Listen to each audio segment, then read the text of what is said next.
बिस्मिल्लाहिर्रहमानिर्रहीम। अस्सलाम वालेकुम। कैसे हैं आप सब लोग? उम्मीद है सब ठीक होंगे, खैरियत से होंगे, मज़े में होंगे। आज मैं आप लोगों के साथ एक बहुत ही मज़े की रेसिपी शेयर करने जा रही हूँ जो कि हर घर में बनती है। वो हैं पकोड़े।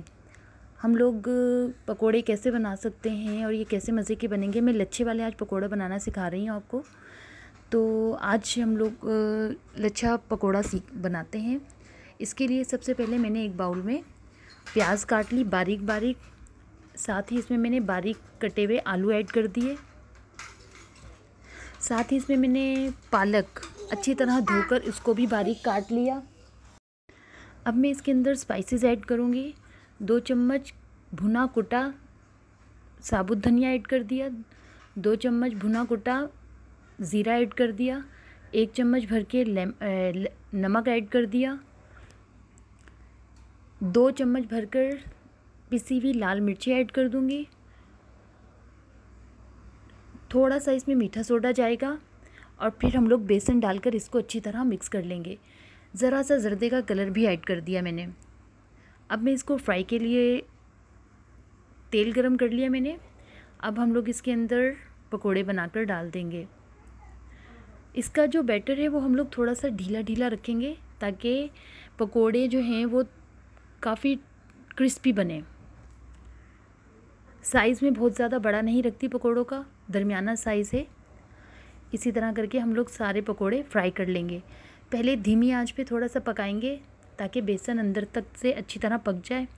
फिर बाद में थोड़ा सा तेज़ करेंगे आंच को।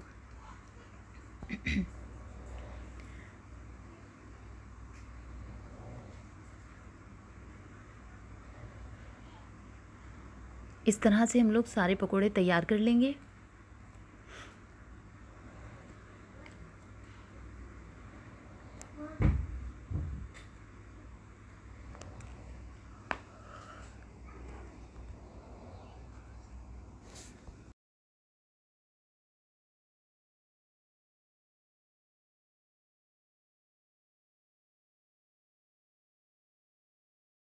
अगर आप लोगों को मेरी रेसिपीज़ अच्छी लगती हों तो मेरे चैनल को सब्सक्राइब कर दिया करें। ये आप लोगों का सपोर्ट होता है जो हम लोगों को मिलता है। ये हमारे तमाम पकोड़े तैयार हो गए हैं, बहुत ही क्रिस्पी और मज़ेदार। आप लोग भी इसको इसी तरह ट्राई करिएगा। आप अपना बैटर थोड़ा सा ढीला रखेंगे तो ये बहुत ही मज़े का बनेगा। इसमें हम लोग जो पालक, प्याज और आलू ऐड करते हैं उनको ज़्यादा क्वांटिटी में लेना है और जो बेसन हम ऐड करेंगे वो कम क्वांटिटी में रखेंगे तो पकोड़े बहुत ही क्रिस्पी और मज़ेदार बनेंगे। मीठा सोडा भी इसमें सिर्फ 1 चुटकी ही डालेंगे, मीठा सोडा भी ज़्यादा ऐड नहीं करना। ये हमारे मज़ेदार से पकोड़े तैयार हैं। उम्मीद है आप लोगों को मेरी ये रेसिपी अच्छी लगी होगी। इंशाल्लाह मिलूँगी किसी नई रेसिपी के साथ। इसके साथ ही मुझे इजाज़त दीजिएगा। अल्लाह हाफ़िज़।